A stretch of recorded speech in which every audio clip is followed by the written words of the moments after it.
AVP परिवार की ओर से सभी देशवासियों को ईद उल अजहा की तहे दिल से मुबारकबाद।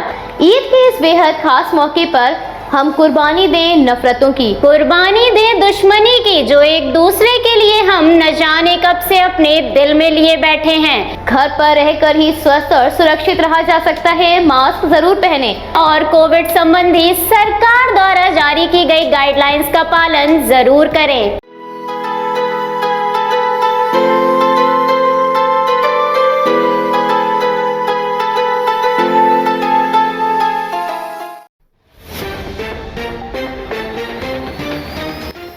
प्रधानमंत्री द्वारा बुलाई गई कोविड-19 की बैठक पर शिरोमणि अकाली दल प्रमुख सुखविंदर सिंह बादल ने कहा, ये चौंकाने वाली बात है। उन्होंने किसानों के मुद्दे पर चर्चा के लिए कोई बैठक नहीं बुलाई। गरीब किसान एक लड़ाई लड़ रहे हैं और सरकार उन्हें पूरी तरह नजरअंदाज कर रही है।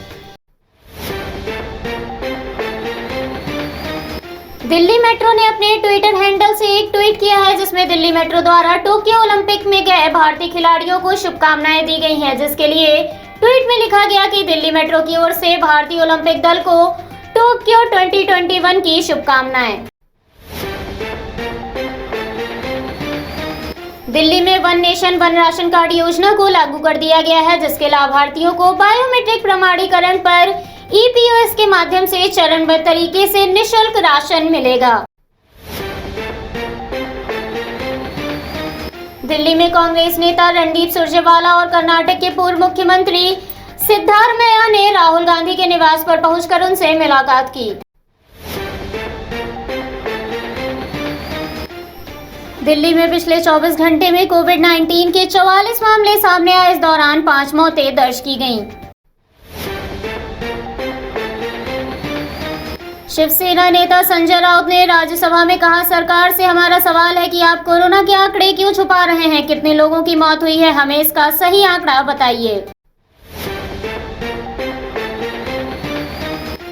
आईसीएमआर के महानिदेशक डॉक्टर बलराम भार्गव ने कहा, राष्ट्रीय जीरो सर्वे का चौथा चरण जून जुलाई में 21 राज्यों के 70 जिलों में आयोजित किया गया। इसमें 6 से 17 वर्ष की आयु के बच्चे शामिल रहे। बसपा सुप्रीमो मायावती के ब्राह्मणों पर दिए गए बयान पर पलटवार करते हुए केंद्रीय स्वास्थ्य मंत्री अश्विनी कुमार चौबे ने कहा, ब्राह्मण जाति नहीं संस्कार है। ब्राह्मण राष्ट्र के लिए जीता है। उत्तर प्रदेश में जितने भी दल हैं ये गिद्ध की तरह हैं। आपने क्या समझ रखा है? ब्राह्मण हाथ फैलाकर भिक्षा मांगने वाला है? मौसम विभाग ने उत्तर प्रदेश, बिहार, दिल्ली समेत हिमाचल प्रदेश और उत्तराखंड के कुछ जिलों में भारी बारिश की चेतावनी जारी की है, जिसमें हिमाचल प्रदेश और उत्तराखंड के जिलों में भारी बारिश के साथ रेड अलर्ट जारी किया गया है। उत्तर प्रदेश में लगातार तेज बारिश के बाद कई जगह जलभराव की समस्या उत्पन्न हुई, जिससे यातायात बाधित हुआ। उत्तर प्रदेश अपर मुख्य सचिव स्वास्थ्य अमित मोहन प्रसाद ने बताया, प्रदेश में अब तक 3,43,94,000 से ज्यादा लोगों को वैक्सीन की पहली खुराक दी जा चुकी है। इसमें से 66,57,000 से ज्यादा लोगों को दूसरी खुराक भी लग गई है। उत्तर प्रदेश के मुख्यमंत्री ने कांग्रेस पर तंज कसते हुए कहा, जाकी रही भावना जैसी, प्रभु मुहूर्त देखी तिन तैसी। कांग्रेस अपने शासनकाल में जिस प्रकार की हरकतें करती थी, आज विपक्ष में रहकर भी अपने उन्हीं मंसूबों के अनुरूप आगे बढ़ रही है। मुख्यमंत्री योगी आदित्यनाथ जनता दरबार की तर्ज पर ही अब कर्मचारियों की समस्या सुनने को भी तैयार हैं, जिसे लेकर योगी आदित्यनाथ ने दिशा निर्देश जारी करते हुए कहा है कि सप्ताह में एक दिन कर्मचारियों की समस्या सुनी जाएगी। उत्तर प्रदेश के पूर्व मुख्यमंत्री कल्याण सिंह के स्वास्थ्य की जानकारी लेने के लिए राज्यपाल आनंदीबेन पटेल अस्पताल पहुंची। उत्तर प्रदेश के जिला मुरादाबाद की तहसील बिलारी में सामुदायिक स्वास्थ्य केंद्र में लोगों को बिना मास्क के देखा गया। वहीं उनके मन में कोरोना की तीसरी लहर को लेकर जरा सी भी खौफ नहीं दिखा। इतना ही नहीं, सामुदायिक स्वास्थ्य केंद्र में सैनिटाइजिंग की भी व्यवस्था नहीं देखी गई, जिससे सामुदायिक स्वास्थ्य केंद्र में किस तरह से लापरवाही बरती जा रही है, ये साफ देखा जा सकता है।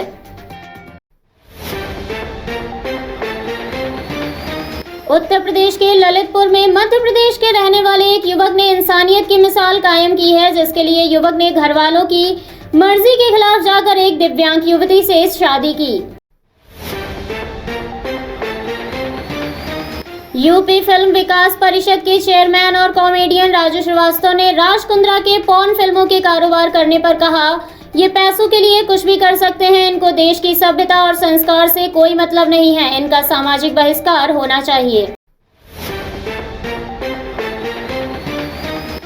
22 जुलाई को 200 किसानों ने संसद जाने को लेकर पुलिस के साथ हुई बैठक पर किसान नेता बलबीर सिंह राजेवाल ने कहा, प्रशासन ने अपनी बात रखी और हमने अपनी बात कही, हमारा 200 लोगों का जत्था जाएगा, अनुमति की कोई बात नहीं हुई, अभी चर्चा हो रही है।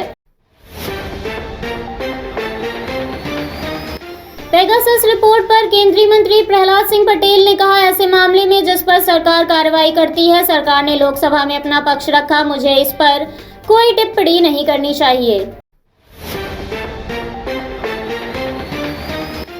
झारखंड के राज्यपाल रमेश बैस ने प्रधानमंत्री से मुलाकात कर विभिन्न मुद्दों पर चर्चा की। उत्तराखंड के मांडो गांव में उत्तरकाशी डिस्ट्रिक्ट में बादल फटने से कई घरों को नुकसान पहुंचा। राजस्थान के मुख्यमंत्री अशोक गहलोत और सचिन पायलट के बीच तनातनी जारी है, जिसके चलते ही दोनों की जिद के बीच मंत्रिमंडल विस्तार अटका हुआ है। साथ ही इस कारण से राजनीतिक नियुक्तियां भी नहीं हो पा रही हैं। स्वास्थ्य मंत्री मनसुख मांडविया ने राज्यसभा में कहा, मैं पॉलिटिक्स नहीं करना चाहता, मगर कई राज्यों के पास 10 से 15 लाख तक वैक्सीन की खुराक है, मेरे पास इसका डाटा है। असम के मुख्यमंत्री ने कहा, एमनेस्टी इंटरनेशनल और अन्य अंतर्राष्ट्रीय संगठन भारत के लोकतंत्र को बदनाम करने की साजिश कर रहे हैं। मेरा भारत सरकार से निवेदन है कि एमनेस्टी इंटरनेशनल के काम पर बैन लगाया जाए। बुलंदशहर में तेज रफ्तार रोडवेज अनियंत्रित होकर पलट गई, जिसमें बस के नीचे आने से 2 महिलाओं की दर्दनाक मौत हो गई। ये हादसा सिकंदराबाद क्षेत्र के बिलसुरी गांव के पास का है, जहां अनियंत्रित होकर रोडवेज बस पलटने से 2 महिलाओं की मौके पर ही मौत हो गई।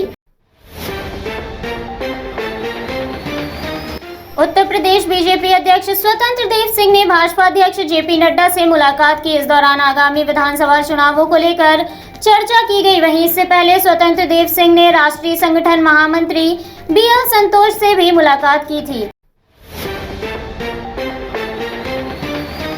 सदन में विपक्ष के नेता मल्लिकार्जुन खड़गे ने कोरोना वायरस महामारी को लेकर कहा, सरकार देश में कोरोना से 4 लाख से अधिक मौतों की बात बताती है। जो झूठे आंकड़े सरकार जारी कर रही है वो सत्य से दूर हैं। पूर्व मुख्यमंत्री देवेंद्र फडणवीस ने कहा, ऐसा क्यों है कि पेगासस में 45 देशों का नाम आता है, परंतु चर्चा सिर्फ भारत की चलती है। संसद सत्र के एक दिन पहले इसको पब्लिश किया गया था कि संसद में इस पर हंगामा किया जा सके। अहमदाबाद में कांग्रेस कार्यकर्ताओं ने पेट्रोल डीजल के साथ साथ रसोई गैस के दामों में लगातार हो रही वृद्धि के मद्देनजर जमकर विरोध प्रदर्शन किया। मॉनसून सत्र के दौरान विपक्ष के हंगामे के बीच लोकसभा को 22 जुलाई सुबह 11 बजे तक के लिए स्थगित कर दिया गया है। पंजाब कांग्रेस अध्यक्ष नवजोत सिंह सिद्धू का स्वागत करने के लिए बड़ी संख्या में कांग्रेस कार्यकर्ता अमृतसर के गोल्डन गेट पर इकट्ठा हुए। भारी बारिश के कारण वृंदावन के समीपवर्ती ग्राम अक्रूर में देवसैनी एकादशी पर मिट्टी खोदने गई महिलाओं पर मिट्टी गिर गई। इस घटना में किशोरी समेत 5 महिलाएं दब गई। महिलाओं को बचाया गया, लेकिन अस्पताल ले जाते वक्त एक महिला की मौत हो गई। टीएमसी नेता मुकुल राय को पीएससी का चेयरमैन नियुक्त करने के बाद इसके खिलाफ अब शुभेंदु अधिकारी ने अदालत जाने की तैयारी कर ली है। टीएमसी सांसद डेरेक ओब्रायन ने फोन हैक करने के मुद्दे पर महात्मा गांधी की प्रतिमा के पास प्रदर्शन करने के साथ ही कहा, जब तक सरकार पेगासस पर खुली चर्चा नहीं करती है तब तक टीएमसी लोकसभा और राज्यसभा को चलने नहीं देगी।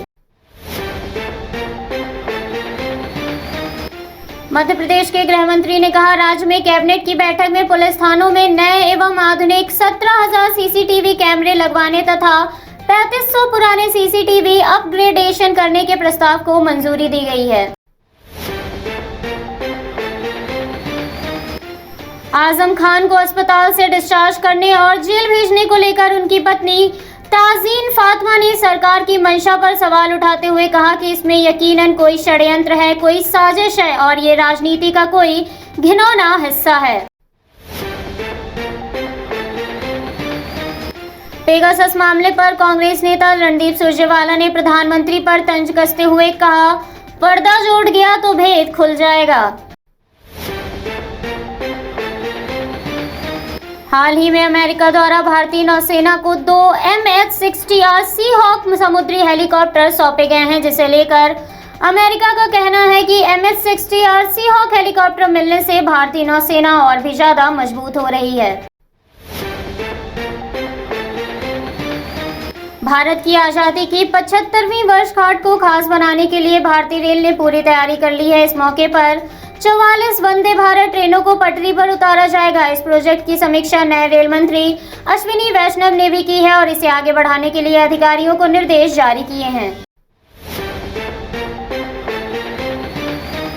दिव्यांग होने के बाद भी दुनिया की सबसे ऊंची चोटियों पर अपनी कामयाबी का झंडा लहराने वाले किम होंग बिन पाकिस्तान की K2 से उतरते हुए फिसल गए, जिसके 48 घंटे बाद भी उनका कोई सुराग नहीं मिल पाया है।